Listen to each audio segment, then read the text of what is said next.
Al inicio del siglo XX, Virginia Woolf se lamentaba de que la literatura no se ocupara lo suficiente de las enfermedades que nos aquejan. Desde entonces, un caudal de autores se ha dedicado a abordar el tema con meticulosidad y hondura. El concepto de enfermedad ha cambiado con los siglos.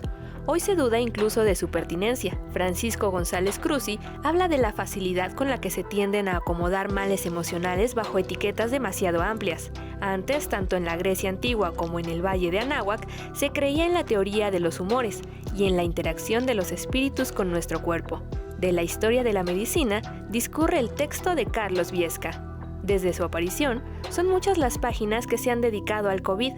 ¿Cómo nos posicionamos hoy frente a esta enfermedad que sigue haciendo estragos? Este es el tema que encara Elías Camaji. El dolor y las molestias que muchos males ocasionan son a menudo imposibles de describir con palabras comunes. Por lo tanto, habría sido un disparate no recurrir a la poesía. Pura López Colomé, Nick Flynn y Elisa Díaz Castelo se ocuparon de ello. La ficción estuvo al cuidado de autores brillantes como Jonathan Bassi, Lina Meruane o Emiliano Monge. La salud mental se ha convertido en un tema crucial, sobre el que versa nuestra sección de arte protagonizada por Enrique López Llamas.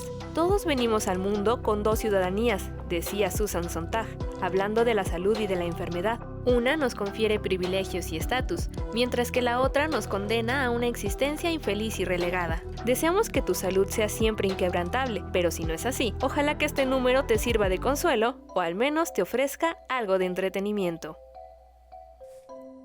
Buenas noches, gracias como de costumbre por estar sintonizando este programa en el que hoy seguiremos elaborando en torno a nuestro tema central del mes, que es enfermedad.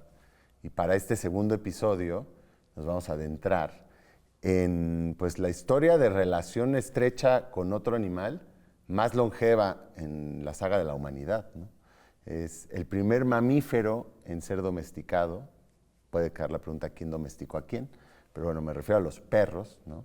Que en una primera etapa nos acompañaron, se supone desde hace 30,000 años, y en una primera etapa nos acompañaron como grupos de cazadores-recolectores, descendiendo los lobos, y ya en la segunda etapa, cuando nos asentamos ya sedentariamente, pues empezando a diversificar y a radiar para dar lugar a estas, a lo mejor más o menos 300 razas que se reconocen al día de hoy.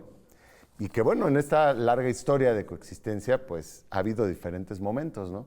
Para entender un poco a partir de esta historia de coevolución con nuestros mejores amigos y poder así explicar la situación actual, me acompaña César García Campos, que es entrenador canino y ensayista, imparte programas de entrenamiento enfocados en la modificación conductual y en el desarrollo de vínculos canino-humano, basados en comunicación clara y el mutuo bienestar. Es fundador de la Liga de Deporte Canino Olympican y actualmente forma parte del programa de ring francés y perros de protección y de guardia de Peck University y Alcántar Pets. Asimismo, conduce el podcast Pedagogía de los Colmillos, que es como yo empecé a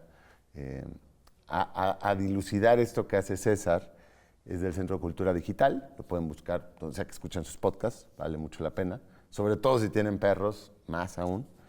Y explora, pues en este podcast, César, diferentes políticas y éticas de nuestro cohabitar con esta especie.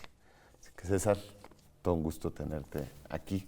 ¿Qué tal, Andrés? Muchas gracias por la invitación. Es un gusto estar contigo y con la audiencia de TV UNAM. Gracias.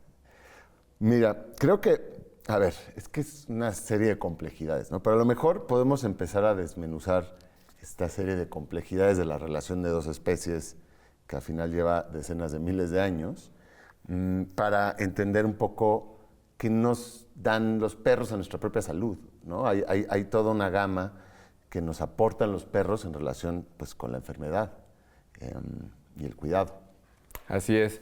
Y antes de eso, yo creo que valdría la pena mucho pensar en cómo se dieron estas decenas de miles de años de coevolución, ¿no? Finalmente estamos hablando de 30,000 aproximadamente de años que vamos evolucionando juntos y que los perros pues cumplen con determinadas funciones, ¿no? Vale la pena recordar que al día de hoy las razas que conocemos tienen alguna función zootécnica. ¿Qué es esta función zootécnica? Pues son perros que han sido creados quizá para vigilar los rebaños, para guiarlos. son perros que han sido creados también y criados para la protección humana o de ejércitos, de propiedades, de lo que sea. Total, que al final podemos catalogar que existen 10 grupos, o al menos son 10 grupos los que reconoce la Federación Cinológica Internacional, donde se incluyen estas poco más de 300 razas, ¿no? Y además están todas las demás razas que conocemos como únicas o mestizajes ya derivados, ¿no? O solovinos, ¿no? Exacto, exacto, ¿no? Creo que todos en la casa tenemos algún solovino o en la historia familiar, ¿no? O alguna pelusa, siempre están, ¿no? Ahora, dentro de estas funciones o técnicas podemos hablar de determinado servicio que son los perros llamados de asistencia o de servicio. ¿Qué es un perro de servicio? Un perro de servicio es un perro que ha sido seleccionado desde cachorro, que ha sido entrenado posteriormente para cumplir con cierta tarea o servicio.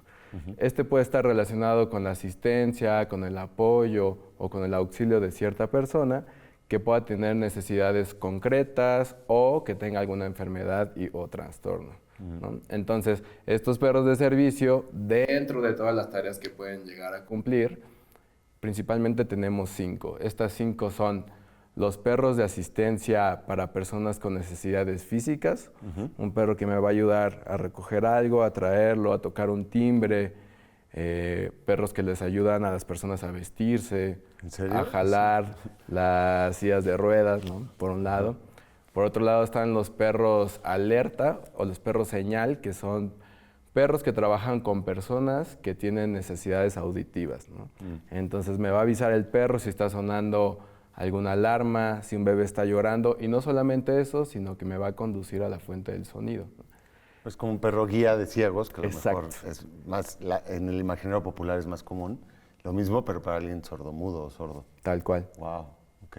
justo. Los de ciegos, ¿no? Exacto, ese es el tercero, que muy bien dijiste, los perros guías para personas con necesidades visuales.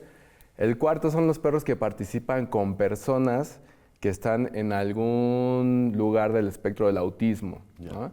Y esta es una relación muy interesante porque los perros generan una afiliación y un vínculo afectivo demasiado estrecho con las personas, de modo que les enriquecen su experiencia sensorial, y no solo eso, sino que hacen que las personas se sientan más seguras de sí mismas. Claro. Y por último tenemos a los perros de alerta médica, que son perros que están 24 horas, día y noche, con pacientes a modo de que les puedan avisar sobre algún peligro para su salud. Predominantemente personas con diabetes, con epilepsia o con alergias. Entonces, cuando hablamos de todos estos trabajos que cumplen los perros y lo trazamos a lo largo del tiempo, vemos que en realidad no solamente han sido el mejor amigo de los humanos, sino que en todo caso son un bastión de apoyo, ¿no? Claro. Que sin ellos también se nos dificultarían ciertas tareas, Sí, por hablar de la salud.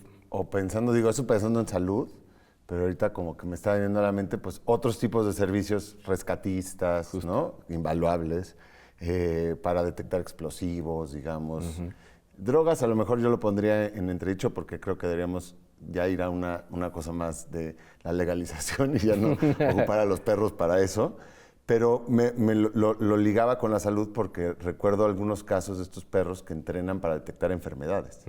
O sea, esa misma, digamos, ultra agudeza olfativa la puedes canalizar a detectar, pues, COVID en algún momento, ¿no? Querían, pero bueno, cáncer y otro tipo de enfermedades. Fantástico, sí, invaluable, o sea, a la fecha. Ok, entonces eso, por el lado de, digamos, de los servicios y la relación con la salud y con la enfermedad de perros hacia personas, pues ahí queda claro que hay muchos campos importantes, pero y al revés, o sea, la relación recíproca o que a lo mejor es una carencia, un vacío que empieza a llevar a que los perros, o sea, de pronto tengan enfermedades mentales, ¿no? O hasta cierto punto culturales que pues presentan en muchos lados, en buena parte de las sociedades actuales, ¿no? ¿Qué hay con relación a eso? Claro, es muy interesante que lo comentes porque cuando miramos el trabajo de los perros siempre creo que lo solemos enfocar desde este halo de nobleza, de honorabilidad, de que el perro está cumpliendo con su trabajo, porque en efecto los perros de trabajo y de servicio viven para ello, ¿no?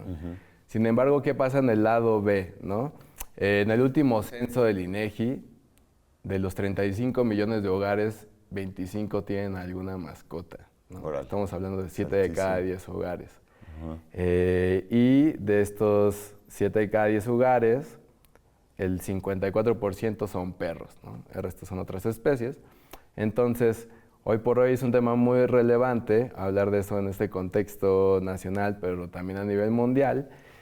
Y me llama mucho la atención porque así como también hay muchos hogares con perros y gatos, la población en refugios y en situaciones de abandono está a la alza. Ahora, ¿por qué se conectan ambos temas? Porque la principal razón cuando uno, digamos, hace una pesquisa en las últimas 4 décadas de investigaciones, la principal razón por la cual los perros son abandonados es por problemas de comportamiento. Oye, con esto que nos estabas mencionando, ¿cuáles dirías que son las principales causas de abandono de perros? Principalmente son 3. Son agresión, miedo y ansiedad por separación.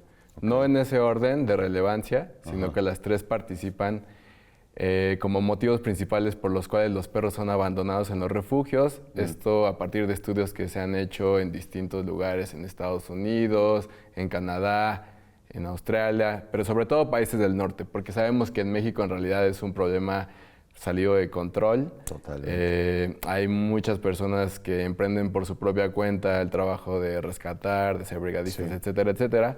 Pero digamos, ese es el consenso mundial que se tiene en torno a estudios de por qué los perros son abandonados. Y que una no excluye a la otra, ¿verdad? Porque a veces un perro puede ser, me imagino yo, violento porque tiene miedo, o sea, está a la defensiva. Justo. ¿No?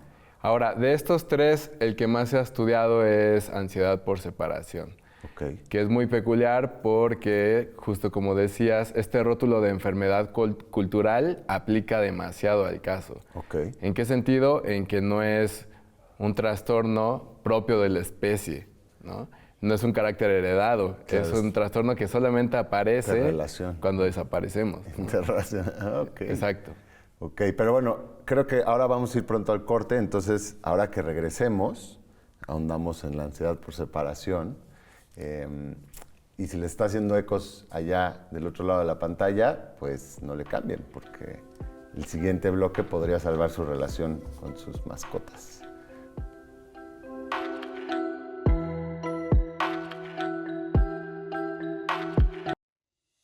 Sintonizar la nueva frecuencia de TV UNAM es muy fácil. Sigue estos sencillos pasos para reprogramar tu televisión. Toma el control remoto de tu televisión. Presiona el botón Menú. Busca Ajustes o Configuración.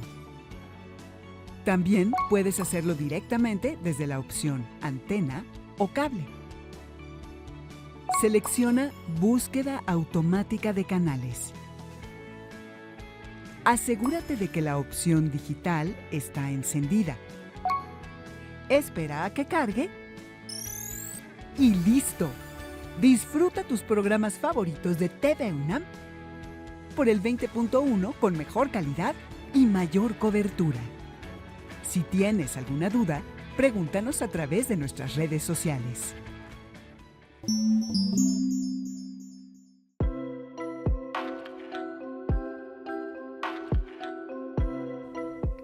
Qué bueno que no le cambiaron, o si acaban de llegar, pues estamos hablando de perros y salud y enfermedad, ¿no? Ambas. Y estábamos por entrar a la ansiedad por separación, que estaba diciendo César que pues es un poco un reflejo claro de esto que se genera en una interacción, cuando a lo mejor la interacción no es de la forma más correcta, ¿no? Porque solo surge cuando uno no está, ¿no? Exactamente. Entonces decíamos que de los 3 problemas por los cuales los perros son más abandonados, que son miedo, agresión o ansiedad por separación, de la ansiedad por separación se han hecho la mayor cantidad de estudios y se han publicado muchas investigaciones experimentales que nos han llevado a poderla diagnosticar. Antes de los 70 se creía que era un problema de perros mal portados o perros mimados, que hoy día no están exentos de la ecuación, esos factores, pero ya está tipificada. Ahora, ¿qué es la ansiedad por separación? Por definición, es un trastorno relacionado con la ansiedad en perros, cuyos signos solamente son visibles y aparecen cuando la persona se ausenta. Entonces, mi perro, el momento en el que yo me salgo a trabajar, o voy a la tienda, o voy a donde sea, puede empezar a mostrar 5 signos, ¿no? El primero es vocalización. Perros empiezan a aullar, a llorar, a soltar lloriqueos. Justo apenas unos alumnos me decían, oye, es que estábamos en el cine y de pronto tuvimos que salirnos porque de la administración del edificio nos dijeron, oye, tenemos atiborrado de quejas de los vecinos que pensaban que estaban ahí torturando a un perro por el nivel de lloriqueos. Porque el perro no sabe estar solo, ¿ok? Entonces, ese es el primero. El segundo es la eliminación, que incluye micción y defecación. El tercero ya son conductas destructoras, perros que van a empezar a morder las paredes, a escarbar, a destrozar los sillones. El cuarto ya tiene algunas consecuencias como anorexia, perros que no comen, perros que están inactivos, ¿no? Y la quinta ya estamos hablando de filtraciones psicosomáticas, o sea, perros que empiezan a tener diarreas, vómitos o lamido excesivo del pelo. En algunos casos está el nivel de ansiedad que los perros se pueden llegar a automutilar, ¿no? Entonces, estamos hablando de los límites, ¿no? Del menos al más, que comprenden esta compleja situación. O sea, la diarrea, es que estas diarreas inexplicables, a veces caninas, que yo he escuchado en algunos casos, ¿puede venir de que somatizan la ansiedad? Totalmente. Sí, acuérdate que la ansiedad es una emoción que lo que hace es que está alerta ante alguna amenaza o miedo anticipado, ¿no? Y la respuesta emocional de esa ansiedad es el miedo, ¿no?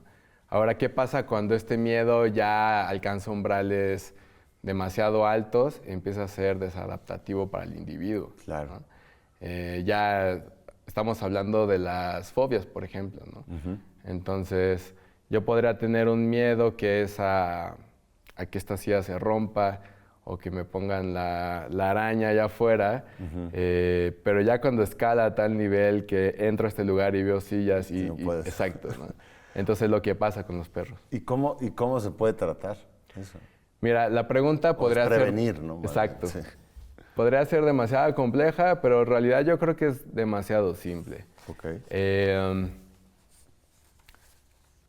Hay algunos estudios, por ejemplo, de la Universidad de Colorado, donde participa un grupo como Jessica Pierce, que es bioeticista, y Mark Jekoff, que es biólogo evolutivo, además colega tuyo, que hablan sobre la soledad de los perros como una enfermedad cultural, ¿no? Y sobre todo se enfocan en el caso y en la temporalidad del COVID, que además es un tema que está presente en este número de la revista, y de cómo esta pandemia global también supuso la escalada de un gran ejercicio nunca antes visto de adopción de perros, ¿no? O sea, en muchos países se vaciaron los refugios, o sea, es el sueño hoy por hoy de cualquier rescatista, ¿no? Sin embargo, ¿qué pasó? Pues terminó la pandemia, nos dimos cuenta que son seres inteligentes con necesidades emocionales concretas, de trabajo, de socialización, etcétera, y se volvieron a llenar los albergues, ¿no? Claro. Ahora, es muy interesante el enfoque que hace este grupo de investigación porque habla de los perros, dice como héroes silenciosos, ¿no? Como balsas salvavidas que nos ayudaron contra ciertos estadios de depresión, de ansiedad, de soledad. Exacto, sí, claro. ¿no? Y en todo caso, el punto está en cuál es ese debate bioético de qué podemos hacer ahora por ellos, ¿no? Entonces, en cuanto a soluciones concretas, podemos irnos a lo que trabajan y estudian organismos como la Asociación Veterinaria Mundial de Animales Pequeños o de especies pequeñas, que publican una serie de pautas para el bienestar animal, ¿no? Y estas pautas consideran 5 necesidades. La primera necesidad es la necesidad de un entorno adecuado, que un perro tenga un lugar donde estar tranquilo, descansando. No en un balcón, ¿no? Exacto. No, así cerrado en el balcón. Justo, protegido de la intemperie, del frío, del calor. Es decir, en una palabra, sacarlo de su condición de tinaco, ¿no? O sea, de tantos perros que viven en las azoteas. Cierto. La segunda necesidad es necesidad de una dieta adecuada, una dieta calculada en función del tamaño, del peso, del tipo de vida que tiene un perro. No es lo mismo lo que va a comer un pastor australiano que trabaja todo el día pastoreando, o un cane corso que necesita sostener su musculatura, a un perro quizá más doméstico, ¿no? Los extremos pues no son buenos, tanto perros desnutridos como perros obesos. En tercer lugar está la necesidad para poderse reunir o para poderse distanciar de otros seres de su propia especie. Recordemos que los perros son seres sociales, sí, pero también necesitan, como nosotros, descansar. Espacio, sí. Y aquí está la eterna pregunta que pasa en muchos casos que muchos profesionales del comportamiento canino vemos, que es el querer que mi perro sea sociable con todos, ¿no? Y en realidad es como uno, o sea, cuando llegas a lugares donde hay cientos de perros, es como una fiesta, una reunión. Habrá quien está jugando con el agua, habrá quien está jugando con otro, habrá quien está contento por allá en la esquina tomando el sol, habrá quien está ladrándole a los que juegan, etcétera. Hay N posibilidades, ¿no?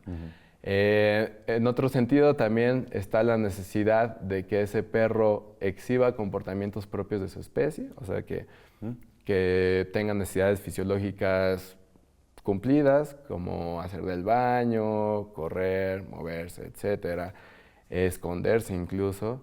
Y por último está la necesidad de gozar de una buena salud, de estar libre de dolor, libre de quemaduras, libre de infecciones, de parásitos, etcétera.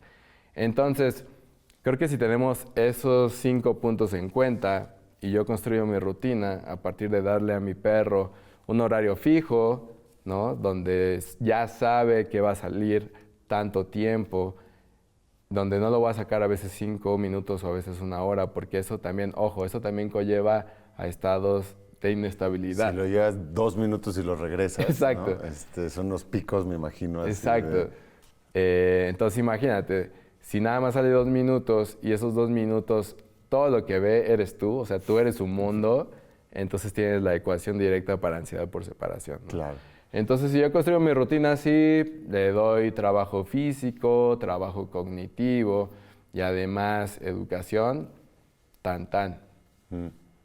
Oye, y claro, y la predictibilidad es que es imposible, ¿no?, estar escuchando esto y no llevarlo al terreno a quienes tenemos hijos pequeños, tal cual. O sea, tú no puedes obligar a tu hijo a llevarse con absolutamente todos en la escuela, pues se llevará con algunos y con otros no. Pero me imagino que hay algo ahí que es un paralelismo, que es esta predictibilidad de saber qué viene, ¿no? Obviamente, si tú todos los días te duermes a la misma hora, pues tu patrón de sueño se va ajustando a eso. Y pues un perro va a hacer un poco lo mismo. O sea, justo. Lo que más le gusta del perro es entender qué pasa, ¿no?, en su entorno y saber. Ok, pero entonces se puede combatir, o sea, porque ahorita estaba pensando, llega un punto, digamos, la ansiedad por separación o la agresividad o alguno de estos otros, ¿siempre es posible revertirlo? ¿Trabajar con un perro para llevarlo a un estado, digamos, menos alterado? Es posible revertirlo, pero ojo, no hay atajos, ¿no? Es un trabajo de largo aliento, comprometido, desde fijarnos en qué tanta cercanía hay entre nosotros. Si de pronto hago home office o si estoy en una junta, pues de nada me sirve tenerlo pegado a mi pie, ¿no? Ni acariciarlo todo el tiempo, ¿no? Una de las también prácticas que culturalmente hoy día hacemos más es acariciar todo el tiempo a nuestros perros, ¿no? Con lo cual... Sobremimarlo. Exacto. Los sobremimamos, reforzamos positivamente comportamientos que quizá le está ladrando a otro perro y le digo, no, tranquilo. Okay. Mi perro no me entiende español, ¿no? No sé si conocen algún perro que hable humano, pero los perros en realidad se comunican mayormente con el cuerpo, ¿no? Y nosotros podemos comunicarnos con ellos justo con el cuerpo, con la correa, etcétera. Y sin embargo, cuando yo acaricio, lo que le estoy diciendo en su entender, continúa haciendo eso, ¿no? Está bien. Ahora, entonces poner atención en gestos tan sencillos como esos, pero también se pueden emprender también otro tipo de programas de entrenamiento para que, por ejemplo, un perro reconozca su cama como su espacio seguro, donde se cumple la necesidad de la que hablábamos, de poderse apartar del mundo o de los demás cuando quiera descansar, o también trabajo de kennel, que el kennel es un lugar de seguridad donde él va a poder descansar como nosotros. Necesitamos una habitación para sentirnos seguros, para poder descansar. Un perro que no duerme bien es un perro que justo está estresado, etcétera, etcétera, o que puede tender a tener respuestas reactivas, ¿no? O también hay otra variante de programas que ya pueden incluir justo una parte más médica clínica, con ciertos tratamientos que han sido comprobados para disminuir esos niveles de ansiedad. Ah, mira. No, pues sí, o sea, y como siempre, lo que vale la pena es prevenir, ¿no? O sea, intentar montar, pero es que me puedo imaginar todo tipo de situaciones, en perro urbano, sobre todo, y además adoptado a lo mejor un poco a la ligera, en efecto, con el COVID o en algún otro momento, o esta idea del cachorrito, y qué lindo vas a tener un cachorrito. Justo. El cachorrito vive 12, 15 años, ¿no? O sea, y se va a volver pues una responsabilidad todo ese tiempo. Justo. Mira, tristemente se nos empieza a escurrir el tiempo. Me gustaría saber tu opinión nada más. ¿Qué es peor? ¿Las carriolas o las botitas? O sea, ¿qué pensarías? Mira, creo que ambas son malas. Sin embargo, puede haber excepciones, ¿no? Ah, bueno, si está lastimado el perro, ¿no? Obviamente, si te botas las piernas, pues está bien. Exacto. Sí. Entonces, o creo si que va a andar en el desierto o en la nieve, pues obviamente está bien. Sobre todo si uno es un perro de ahí. Justo, protege los cojinetes, ¿no? Sí. Pero decir como que es peor, yo creo que en este caso no hay menos peor, ¿no? Los dos son más peores. Sí, reflejan una cuestión. Sí, y sobre todo, no es tanto, o sí es también un problema pues de mercado, ¿no? Porque hoy por hoy es un nicho gigantesco, el cual está también saturado por muchas prácticas humanizantes en el sentido de darles un trato que no corresponde a sus conductas. Exacto. Y hablábamos de la necesidad de poder exhibir comportamientos propios de su especie. No exigirles ser hijos, ¿no? Exacto. Pero bueno, César, se nos acaba el tiempo. Hay muchísimos más temas, obviamente, y por suerte existe Pedagogía de los Colmillos. Pueden buscar el podcast de César donde sea que escuchen podcast, y si no en las redes del Centro de Cultura Digital. Y pues hay cosas de dietas, de muchas, ¿no? Se puedan imaginar. Gracias por sintonizar. Nos vemos aquí la siguiente semana para seguir explorando otras dimensiones de la enfermedad.